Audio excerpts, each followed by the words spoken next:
우리 스스로가 돌아볼 그런 삶과 죽음에 대한 이해와 호스피스적 접근을 중심으로 3차 시에 걸쳐서 오늘 생각해 볼 수 있던 시간을 갖도록 하겠습니다. 순서는 4가지 부분으로 나누어서, 첫째는 주어진 삶을 어떻게 긍정할 것인가, 즉 삶 속에서 의미를 찾으려고 하는 의지에 대해서 얘기를 해보고, 그 다음은 죽음 준비의 필요성, 즉 죽음 준비에 대한 교육에 대한 부분, 그리고 호스피스적 접근에서 호스피스 이해와, 또 마지막으로 연명 결정 제도에 대해서 알아보기로 하겠습니다. 먼저 삶을 긍정하라는 부분에 대한 부분인데요, 신명기 6장 5절에 우리가 보면은요, 너는 마음을 다하고 뜻을 다하고 힘을 다하여 내 하나님 여호와를 사랑하라 라는 말이 있습니다. 이것은 2차 세계대전 당시에 그 죽음을 대면했던 빅터 프랭클이 죽음의 수용소에서 그 죽은 수감자의 옷 속에서 발견되어진 그런 기도문에 적혀 있는 내용인데요, 이 빅터 프랭클은 정통적인 그런 종교 의미와는 달리 해석을 했습니다. 이 부분을 어떻게 해석을 했느냐, 고통이나 심지어 죽음 앞에서도 무슨 일이 닥치더라도 삶을 이제 긍정하라는 내용으로 해석을 했습니다.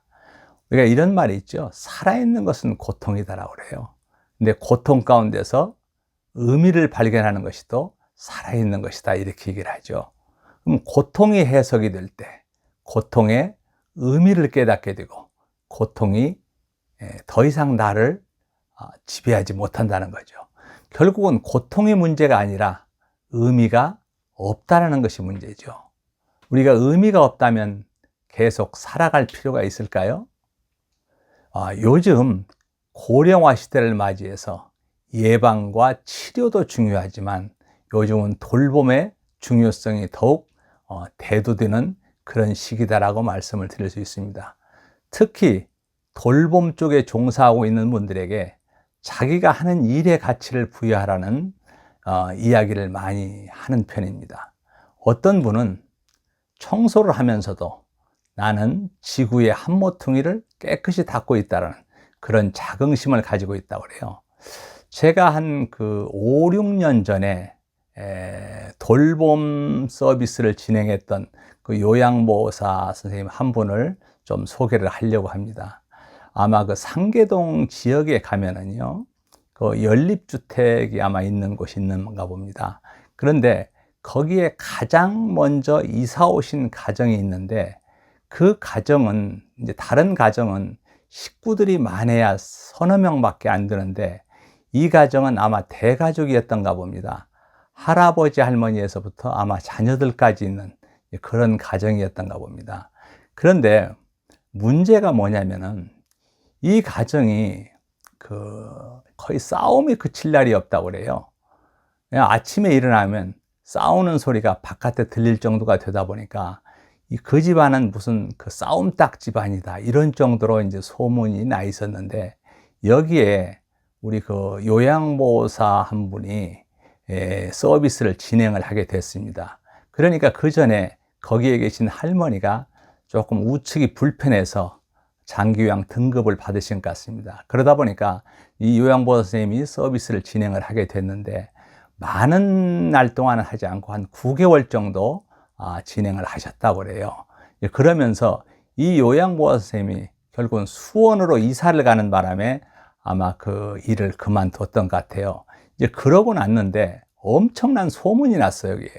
그 소문을 저도 좀 들어서 압니다만은, 요양보호사 선생님이 제가 이름은 잘 모르고 나이는 61세 된다는 것만 기억을 하고 있습니다. 그 요양보호사 선생님이 가고 난 다음에 그런 무슨 천사가 왔다 갔느냐, 이런 또 소문이 났다고 그래요. 꼭 우리가 꼭 기억될 만한 가치가 있다면 사는 동안에 다른 사람의 삶에 변화를 일으킬 수 있어야 된다라는 얘기가 있죠. 그래서 이 요양보호사 한 사람을 통해서 그 가정이 상당히 많은 변화를 가져왔다는 거죠. 그래서 우리 요양보호사나 돌봄 서비스 시장에서 종사하시는 분들은 정말 가치 있는 일, 귀한 일을 하고 계시는 분이다. 이렇게 말씀을 드릴 수가 있겠습니다. 그러면 가치가 뭐냐는 거죠.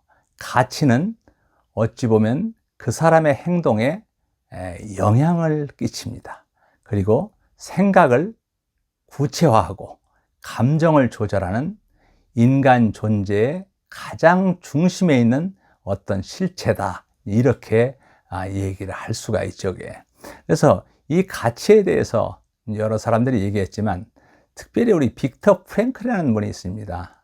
사전에도 말씀을 드렸지만은 이분 같은 경우는 나름대로 그 죽음을 대면했던 사람이고 또 그런 가운데서 아우슈비츠 수용소에서 그 어려운 가운데 있다가 나중에는 그 세계 많은 사람들한테 굉장히 영향력을 미쳤던 사람입니다. 이분이 가치를 세 가지로 구분하고 있는데요. 하나는 창조 가치다. 즉 일을 통해서 얻어지는 가치, 창조 가치라고 얘기를 하고, 두 번째는 경험을 통해서 얻어지는 가치를 체험 가치다. 이렇게 얘기를 하고 있습니다. 근데 창조 가치도 중요하고 체험 가치도 중요한데 가장 중요한 가치는 태도 가치다. 이렇게 얘기를 하고 있는데, 태도 가치는 말 그대로 인간이 변화시킬 수 없는 운명에 대해서 어떤 의미 있는 태도를 갖느냐, 이게 이제 굉장히 중요하다는 거죠. 사람은 변화시킬 수 없는 운명을 만날 때가 있습니다.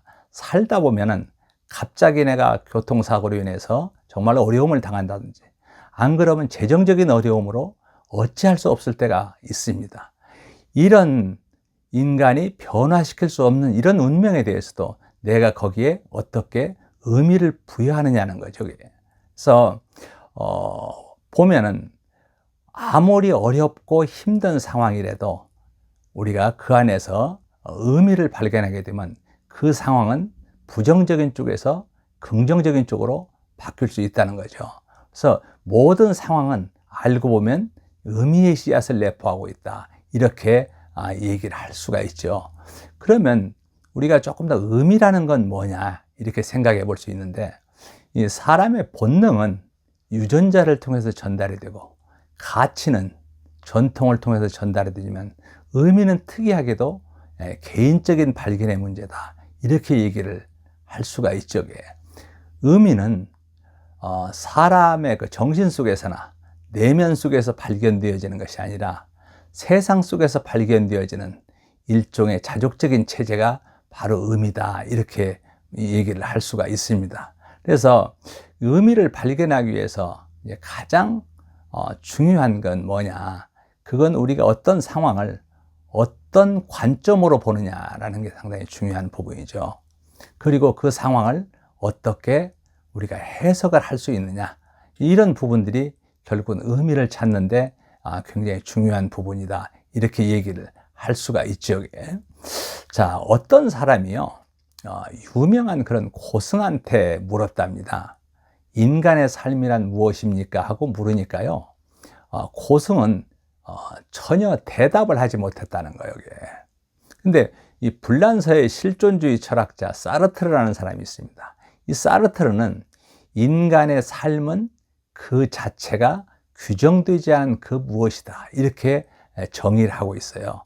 그렇다고 로봇처럼 프로그램에 따라 살아가는 존재도 아니고 동물과 같이 욕망의 구조에 따르는 그런 존재도 아니라는 얘기죠. 그래서 인간의 그 또 다른 특성은 이런 무규정적인 삶을 규정해 나가면서 스스로 자신의 삶을 만들어 나간다는 거죠.